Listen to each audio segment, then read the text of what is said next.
Saudara, seperti biasa, Berita Nasional diteruskan dengan segmen peristiwa.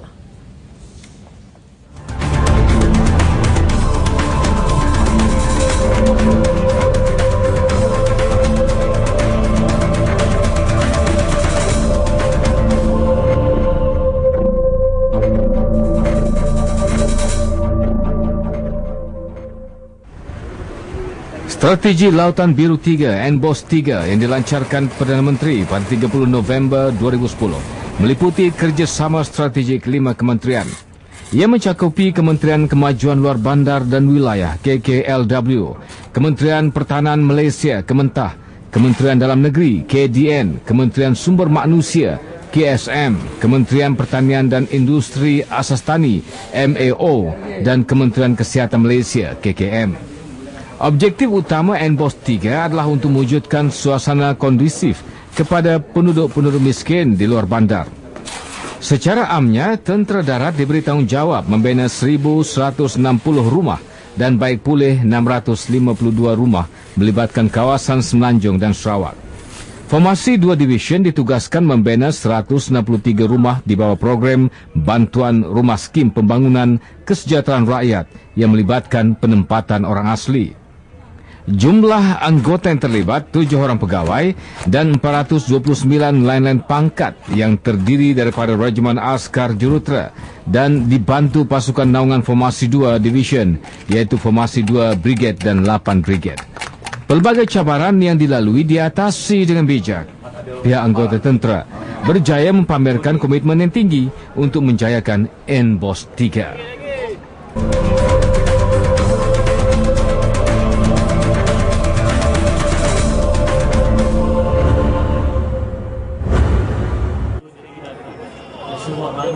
Kayuh Bendang berjaya menarik penyertaan 1,300 orang peserta.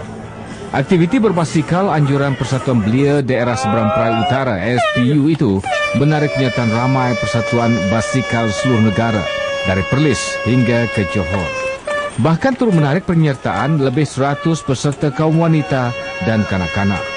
Pelepasan Kayuh Bendang dilakukan oleh Pengarah Jabatan Belia dan Sukan Abdul Jalil Abdullah. Ia bermula di Bertam Kepala Batas, melalui kawasan perkampungan dan bendang di Kampung Permatang Sintok dan Pinang Tunggal serta pendakian di kawasan hutan. Setiap peserta terpaksa mempamerkan kemahiran pengendalian basikal masing-masing bagi mengelak terjatuh ke dalam bendang. Penamatnya di Bertam, kesemua peserta mengambil kesempatan untuk melepas lelah dan membasuh basikal masing-masing.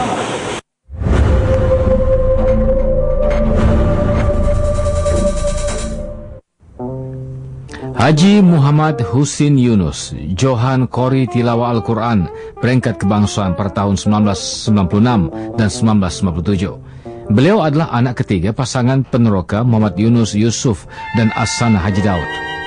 Haji Muhammad Husin Yunus dilahirkan pada 27 Desember 1963. Ayahnya adalah merupakan Johan Qori Negeri Kelantan pada awal tahun 60-an. Jadi tidak heranlah jika Haji Muhammad Husin Yunus memiliki kebolehan yang sama. Hasil usaha dan keazaman yang tinggi, beliau pernah menjadi Johan Qori Tilawah Al-Quran peringkat kebangsaan dan antarabangsa, sekaligus menjadi penyambung warisan Al-Quran ayah beliau. Selain itu, beliau pernah menyandang gelaran Johan Qori ketika berusia 10 tahun dalam tilawah Al-Quran peringkat sekolah rendah.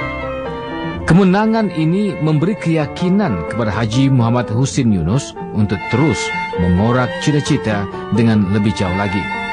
Beliau turut mengimbangi pengajian Al-Quran dan akademik. Antara pengalaman yang paling manis adalah ketika mewakili Malaysia dalam tilawah Al-Quran peringkat belia dunia pada tahun 1980. Ketika itu, Haji Muhammad Husin Yunus menjadi Johan Qori. Prinsip Johan Qori Tilawah Al-Quran kebangsaan dan antarabangsa ini sangat mudah. Hidup susah tidak menghalang untuk meraih kejayaan. Allah memberi kejayaan kepada hamba-hambanya yang rajin berusaha dan berdoa.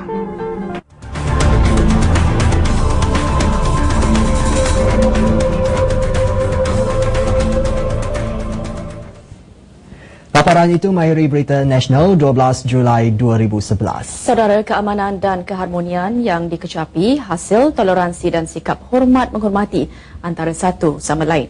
Sama-samalah kita menghargainya demi kemakmuran bersama. Kami tinggalkan anda dengan visual menarik ini di mana lebih 400 peserta menyertai program jelajah berbasikal sejauh 3.5 km sempena sambutan ulang tahun ketiga Melaka Bandaraya Warisan Dunia. Dengan itu, Assalamualaikum. Dan salam satu Malaysia, kita saksikan bersama.